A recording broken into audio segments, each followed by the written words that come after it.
Olá, eu sou Flávia Capucci. Eu tive a iniciativa, né, de criar, né, esse canal para poder estar partilhando, né, um pouco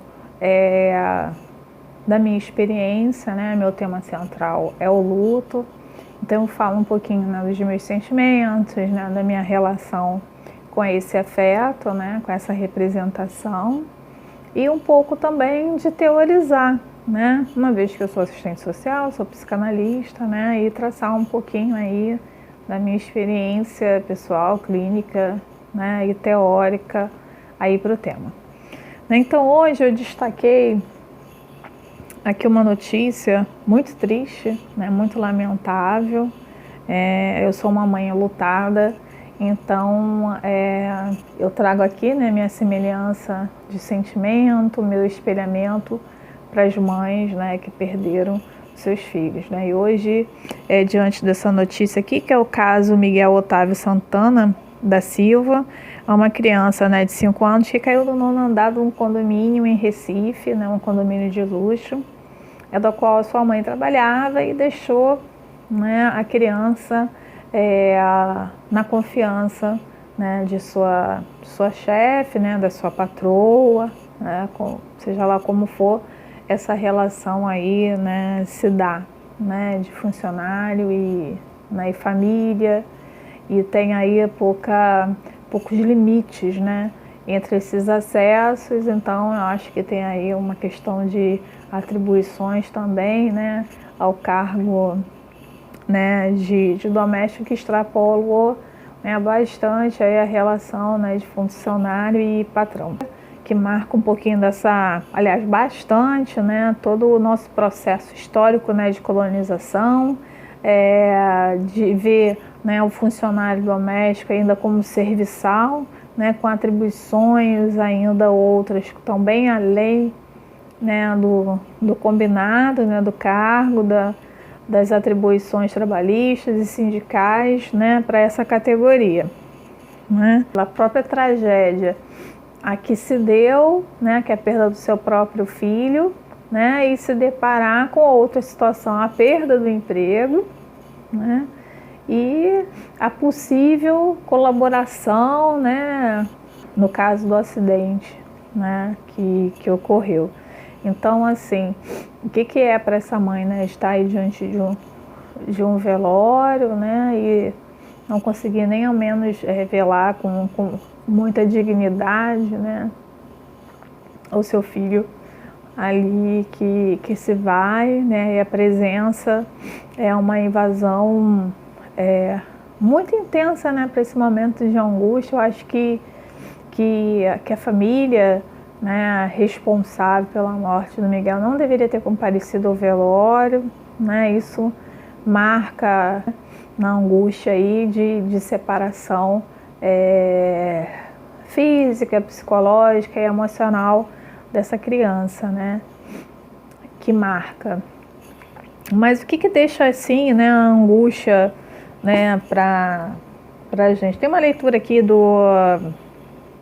da psicanálise passo a passo, né, não é exatamente de luto, né, mas como é que fala, né, a ligação, né, desse afeto, a angústia, né, e os pontos aí talvez de fixação, né. Então aqui na página 50, Sônia Leite, né, que é a autora que vai estar falando desse afeto, ela traz aqui a conclusão de Freud, né, que no artigo Inibições, Sintomas e Angústia, afirmando que a atitude de angústia do eu, né, esse eu que é falado aqui, o eu da psicanálise, tá ligado ao aparelho psíquico, né, que foi aí elaborado por Freud, teorizado por Freud, né, nos estudos de Freud. Porque quem não conhece a psicanálise, talvez eu coloque aqui uma descrição do eu, do supereu e do isso, né, que são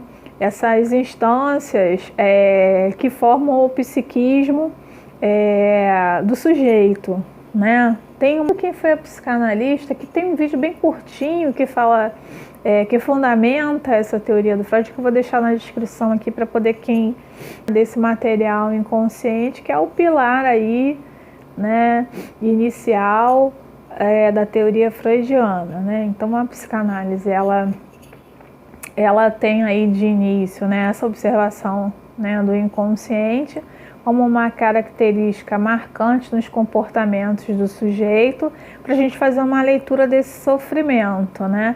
Então a angústia é um ponto desse sofrer, né, que está ligado aí a um afeto, né, que pode estar ligado em várias representações, né? E o luto, ele é um determinante, né? Uma pontuação de perda. Todo ser humano, ele é marcado por uma perda original, né?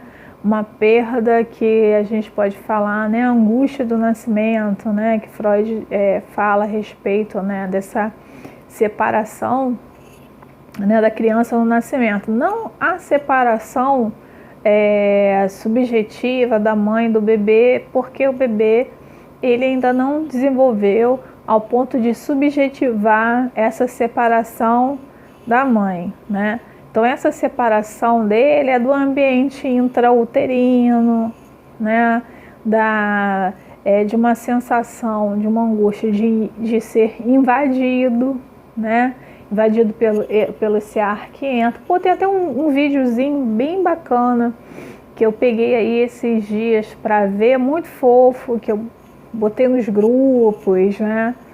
E passei aí para o pessoal, porque é muito lindinho, falando a respeito dessa vida intrauterina, né? E dessas perdas primárias, né? Como é que isso vai marcar, né? Na nossa subjetividade, na nossa em primeira infância, nós não sabemos, né? Nós estamos aí fora da linguagem, né? Fora dessa subjetivação.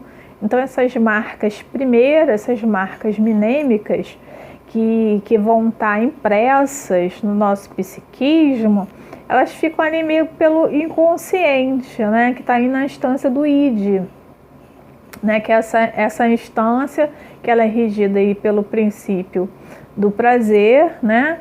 Então, toda a economia libidinal desse aparelho é evitar, né, o desprazer, para que isso mantenha um equilíbrio, né, de energia libidinal, que é essa energia do desejar. Então, diante desses princípios minêmicos, né, que são a introdução do bebê no mundo, né, que ele é invadido aí pelo ar, né, o ar que entra nos seus pulmões, né, a diferença entre a atmosfera intrauterina, que ele está inserido dentro do líquido amniótico, né, e aqui ele vai estar numa gravidade diferente, né? Então são experiências subjetivas que vão estar marcando o sujeito em algum momento, que a gente não sabe como é que isso vai se dar, né?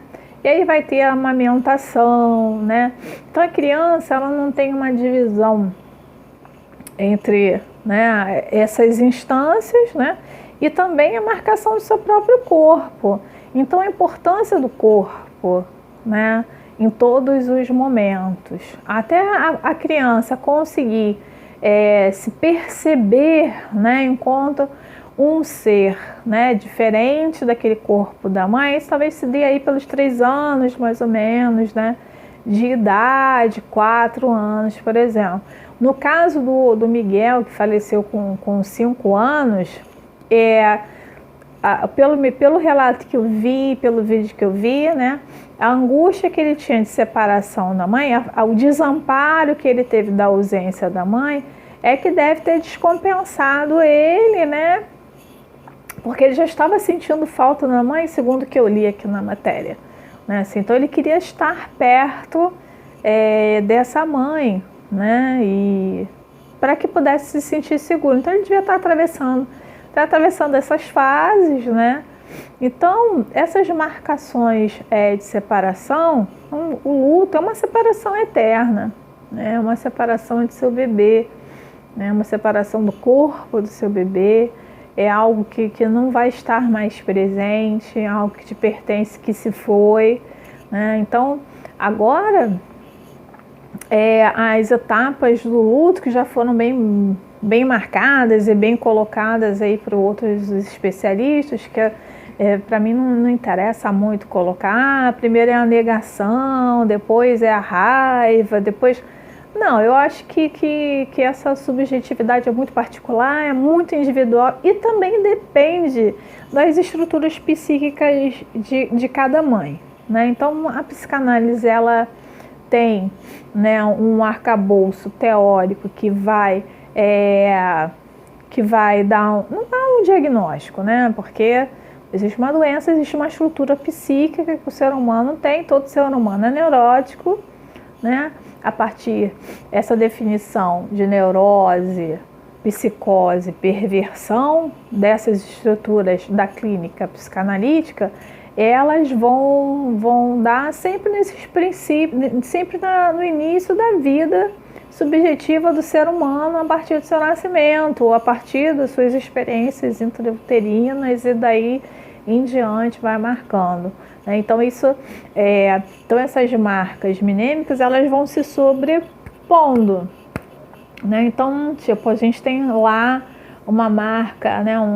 Uma marca inicial que a gente nunca sabe o que marca, qual é a primeira marcação de subjetividade como trauma, né, para o ser humano. Isso não se sabe, mas a gente sabe através de outras representações que vão estar ligadas a esse afeto, né, de angústia, de perda, né, no decorrer do seu próprio comportamento. Isso também depende dessa estrutura clínica que cada ser humano tem, né?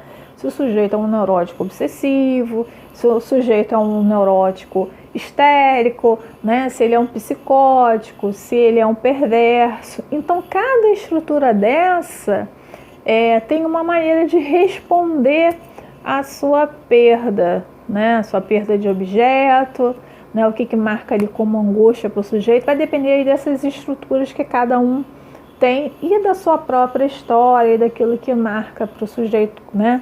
Assim como falta, que ligação que esse objeto perdido está ali nesse eu, né? Que função que faz esse objeto que foi perdido nesse eu, né? E que faz que tá isso para essa pessoa, né? Então não tem uma fase assim estanque, você vai passar pela negação, você vai passar por isso, não, porque aí é o mecanismo de defesa que cada psiquista, a superposição, né, de afeto, porque assim, a gente tem um mecanismo de defesa, né, primário, que é o recalque, né, que aí, né, funciona ali como a repressão, né, é uma defesa contra essa angústia, né? Mas assim, a angústia é uma marcação presente, né? É que marca o sujeito, né? Esse sofrer, ele tá ali ligado com esse afeto aí da angústia. Me marca também, assim, muito subjetivamente para mim, é a questão aí do corpo, né? Porque você desenvolve um corpo dentro de você, né? Que é um outro ser, mas ao mesmo tempo é algo que ele pertence, é algo que foi constituído a partir de você, e você coloca ali muitos desejos, né? Muitas expectativas, né? Na escolha do nome, de como será, na elaboração do rosto, com quem parece. Então, tem todo um desdobramento, né, a partir desse ser mãe, né? O que vai constituir esse ser mãe? Então, a partir do momento que o bebê nasce, ali se separa, é um ponto de ruptura, né, e de uma outra dada realidade que a partir daí vai começar a desenvolver. Então, tudo aquilo que você fantasiava do ser mãe, no real pode aí ter uma discrepância, que aí tem um corte aí da frustração, né? E essa separação e essa vinda desse outro ser pode aí dessa nova realidade, né? E, né, deixar de ser grávida, deixar de ser um só para ser o outro, né? E quando você perde de fato, né, um filho, você perde toda a esperança que vai junto daquele ideal, né? Do que você imagina, né? O seu filho, né? Seu investimento, né? A sua libido, ela passa a estar externa naquele objeto. Então a sua vida passa a ter um outro sentido, né? E quando você perde, você precisa reinvestir essa libido, né? No seu eu novamente. E como é que vai ser a vida agora, a partir daquela experiência subjetiva que você teve, né, do ser mãe, dependendo da sua estrutura psíquica, como que você responde a isso, e você passa a não ter mais, né? Você vai deixar o corpinho, né, do seu bebê ali, naquele lugar, e voltar de mãos vazias para casa. E a partir daquele momento, você começar a rememorar, né, todo o processo, né, de refazer aquela maternidade até aquele ponto de ruptura novamente, né? É um luto definitivo, é um luto de todas as expectativas que você depositou naquela maternidade, né, naquele sorriso, né, naqueles dias que você passou com o seu bebê. Então, é realmente dilacerante, né, é de uma desconstrução, né, total, né, dessa realidade. Então, é uma angústia que eu não sei se ela tem prazo, né, mas como colocar, né, a sua libido em outras coisas, né, na sua vida, quando você perde, né, voltar a desejar novamente, né, outros espaços. Então, assim, o corte da história, né, da Renata, né, a mãe do Miguel, é um corte, né, de laços profundos, né? Eu soube que ela passa por uma separação, né, um filho único, uma ruptura, né, do trabalho, né? Então, são muitos cortes, né? Muito luto para ser ressignificado, né? Muita coisa ainda vai acontecer, né?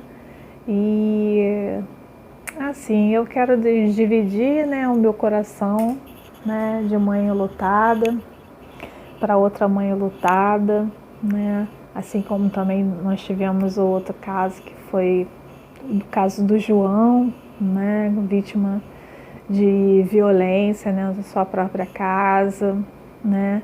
Então, assim, independente da forma, né, como os nossos anjos, eles partiram, né, a dor para quem fica é uma angústia dilacerante, né? Assim, é algo que nos fragmenta, é algo que nos despedaça, ainda somado, né, com todas as injustiças, né? Porque eu também sou crivada, né, pela violência, né, urbana, e eu sou marcada também, né, por essa tragédia, né, do viver urbano, né?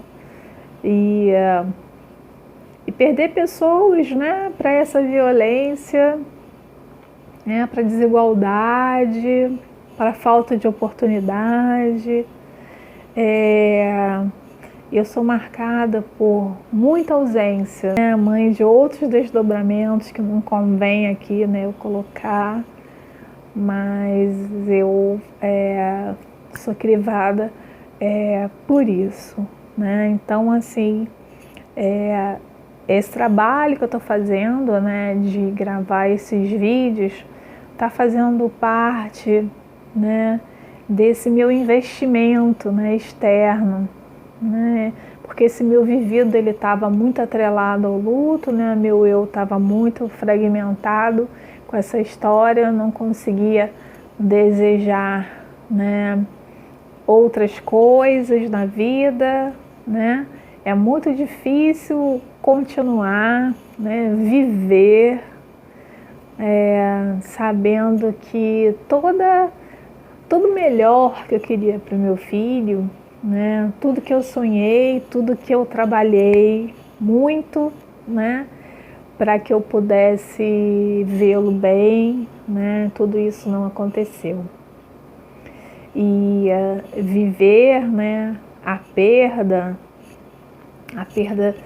do nosso amor, né? De toda a representação que meu filho tinha para mim, né? Mesmo com a doença dele, né? Com tudo, nada me importava a não ser, né, o amor que eu tinha por ele, ele tinha por mim.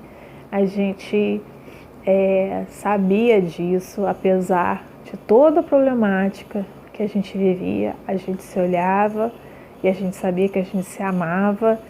E o amor não é o suficiente para atenuar, né, o desejo do outro, as escolhas que as pessoas fazem, né? Então, eu encontrei essa maneira nesse período de quarentena, né? Eu sou uma pessoa de extrema solitude, né?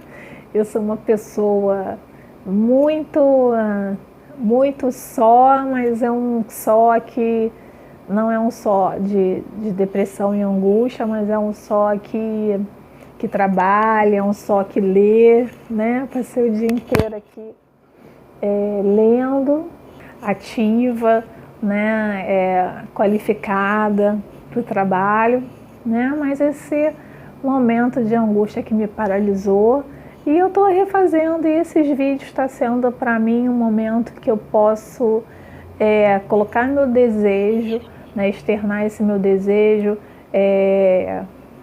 podendo somar com outras pessoas também que sofreram a perda, né? Principalmente quando a gente perde um filho, né? E poder falar, né? E eu poder falar para outras pessoas, eu não estou tô de coração aberto, né? E é isso, né? E o que a gente faz, né, com isso a partir daqui, né?